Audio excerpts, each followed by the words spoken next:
Hello बच्चों. Let's read the question. The question is, what is the structure enclosed by the above dotted box? So ऊपर एक structure दिया हुआ है, हमें बताना है कि dotted box में जो part है वो क्या represent कर रहा है. Here the key concept is amino acid.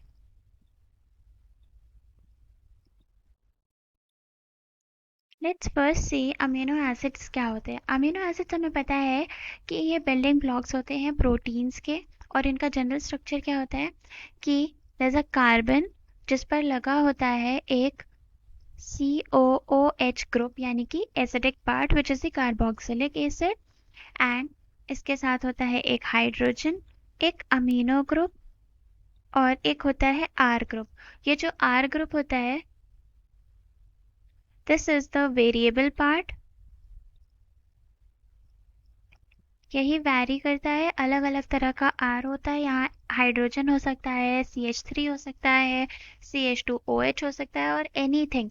And depending upon this हमारे पास अलग अलग तरह के अमीनो एसिड्स होते हैं. This COOH is the acidic part and this NH2 is the amino part.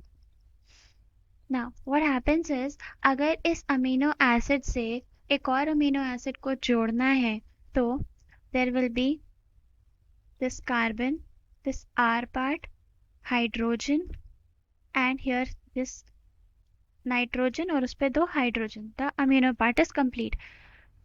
Then यहाँ पर हमारे पास जो एसिडिक पार्ट है उस पे होगा एक C डबल बॉन्ड O और उसके साथ होगा एक OH. नाउ अगर हम इसके साथ एक और लेते हैं अमीनो एसिड ऐसा ही सिमिलर. सो अब ये जब दो अमीनो एसिड्स ज्वाइन होते हैं तो यहाँ से होता है वाटर का एलिमिनेशन.